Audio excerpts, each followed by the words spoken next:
Flo, une victoire amplement méritée ce soir qui porte le Racing vers des records insoupçonnés. Ouais, c'est vrai qu'on on voulait retrouver beaucoup d'intensité dès le début de match. Je pense que ça s'est vu.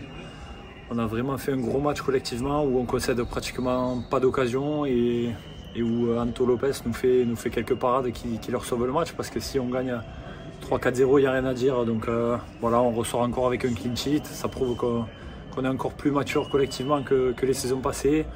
On est sur la lignée de la saison dernière, des 6 derniers mois. Donc bravo à l'équipe parce qu'on a fait vraiment un gros match. Mais maintenant c'est une nouvelle semaine et un nouveau match qui arrive où on sait très important pour les supporters.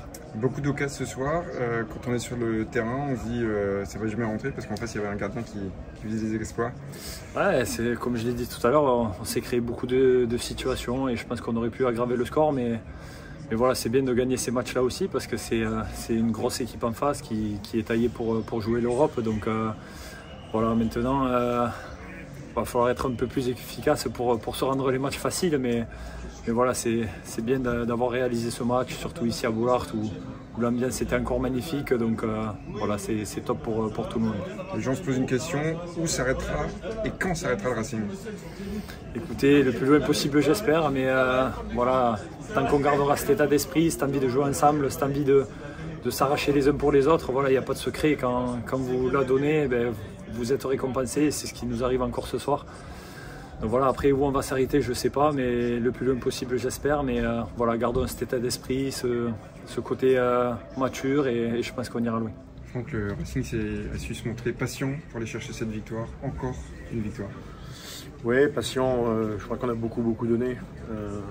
Certainement qu'avec un peu plus de justesse, on aurait certainement dû ouvrir le score avant. Alors là, de la justesse, un peu de réussite parfois, et puis aussi un gardien qui a fait quelques arrêts. Mais on a surtout cru toujours.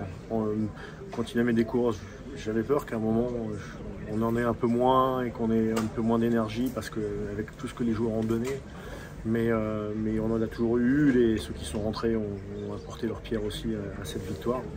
Et je crois que surtout, c'est une victoire très méritée.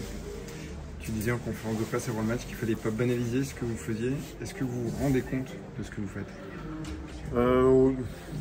Non, il ne faut pas banaliser, ça c'est sûr. Je suis entièrement d'accord avec vous. Il ne faut pas banaliser ces périodes, ces moments. Il ne faut pas banaliser d'avoir 21 points à la 9e journée. Pas avoir perdu depuis 17 matchs sur 2 saisons, d'avoir enchaîné 3 clean sheets et d'avoir posé autant de problèmes à une équipe de Lyon qui est quand même une grosse équipe, même si elle avait quelques absences. Mais on sait que l'équipe qui commençait le match était une très grosse équipe. Donc il ne faut pas le banaliser, il faut justement tout faire pour continuer à se donner des moments comme ça. Justement, comment on fait pour continuer à vivre des moments comme ça? On pense avec beaucoup de plaisir, mais aussi beaucoup d'humilité. Et parce que l'humilité, elle sert à retravailler très fort dès le début de semaine. Après des moments de récup pour certains, mais l'humilité, elle sert à ça, à se dire que rien n'est jamais acquis et que pour vivre ces moments-là, il faut donner beaucoup et je vous promets que les joueurs donnent beaucoup depuis plus de 30 mois. J'ai posé la même question à Flo, ce Toka, où s'arrêtera le Racing? J'en ai aucune idée. L'objectif c'est de jamais s'arrêter. J'ai dit en plaisantant, on s'arrêtera à la fin de la 38e journée, on ira prendre des réponses. Mais je ne sais pas où on s'arrêtera. Ça dépend forcément de certains éléments, des adversaires parfois. Mais ce qui dépend de nous, on doit continuer à le faire comme on le fait, c'est-à-dire avec beaucoup d'engagement, beaucoup d'intensité et aussi beaucoup d'intelligence.